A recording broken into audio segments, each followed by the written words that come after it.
snake charmer, and he does good business. Minions always hanging around to keep the flock at bay. And it's the sheep's own wool, and it's just so disarming. The poison creeps in slowly till there's nothing left to say. 1973, President Nixon's Secretary of Agriculture, Earl Butz, responded by calling upon American farmers to plant fence row to fence row, and he told them to get big or get out. The 1973 farm program was built on free enterprise principles: deregulation, individual responsibilities, free market capitalism. Corn prices did jump in 1973, but stalled out for the next 30 years. In addition, the turning over of farm policy to big ag companies opened the industry to bribery, corruption, extortion, illegal campaign financing, conspiracy, and price fixing. The most devastating move was the sugar tariffs that opened the floodgates for the higher-priced, high-fructose corn syrup, which has been identified as an evil in our diet. There is one person that understood how to capitalize on this new farm policy more than any other: Duane Andreas, CEO of ADM. He grew the company from a grain handling operation to the world's largest processor of corn and soybeans. He was often called the supermarketeer to the world. Today, corn and soybeans are the basis of over 1,000 ingredients in our food. His understanding of the world's agricultural market gained him personal relationships with hundreds of politicians and 8 U.S. presidents. He accompanied Hubert Humphrey on over 80 international trips, organizing Food for Peace export contracts. He openly preached, "When it comes to agriculture, there is no such thing as a free market." ADM alone received billions of dollars of government subsidies as part of the farm program. Finally, in 1996, the covert operation of the big ag industry was exposed.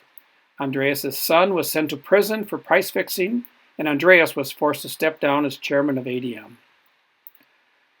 But by 2006, the entire cycle was ready to be repeated with a gigantic play into ethanol. Pricing crops were disastrous back then, so they take land out of production, pay the farmer to not farm it. Okay, I'll buy into the conservation reserve program. All right, it hurts me, but that's, some of it's quite right. But then when ethanol came along, hey, guess what? It's okay. Let's go tear out all those fence rows and all those 4 or 5 acres of pasture and trees, and let's plant more corn. It's good. The benefits of ethanol have been refuted through numerous studies. The University of Minnesota alone produced these findings. Requires more energy than it produces, 2002. Does not make U.S. less dependent on foreign oil, 2004.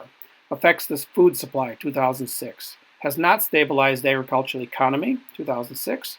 Does not reduce the carbon footprint, 2008. Does not improve air quality over petrol fuels, 2017. And just like the 1973 farm program, the 2006 ethanol mandate proclaimed the end to farm subsidies. However, farm subsidies continue to grow and have reached out of control levels the past 2 years. I've never understood if we're pumping all that money into the farm program and the farmers are still not doing well, or most of them anyway. How can that possibly be? Why are farmers having such financial troubles? Very simply, the sale of their crops does not cover the cost to produce them. But it's wrong to think that farmers don't know their costs. They know and manage them as well as any small business owner. Nearly 50% of a farmer's operating costs are fixed: land, machinery, and labor. The variable inputs of seed, fertilizer, and weed control are actually not that variable, as they have the same costs for both a poor crop or a bumper crop. So the only financial way to get ahead is to harvest more bushels, get big or get out. In addition, a cash-poor business is not able to pay its full costs. As a result, environmental expenses have accumulated to the point where society is demanding they be addressed. But the farmers have no way to recover these added costs, and at the same time take on added risks by changing practices that have been fine-tuned for 50 years. If agriculture is really a free enterprise, why do prices stay so low? In the words of Duane Andreas, when it comes to agriculture, there's no such thing as a free market. In many ways, the U.S. farm program prevents agriculture from operating as a free market. Farmers sell their products at a loss, and taxpayers make up the difference. These annual payouts vary based on weather risks and export policies, but the trend is clear. Since 1973, direct payments to farmers has increased on average $500 million per year. Farmers are in a race they can never win, and with climate change the costs will only climb, all for the luxury of an unhealthy diet and an environmental calamity.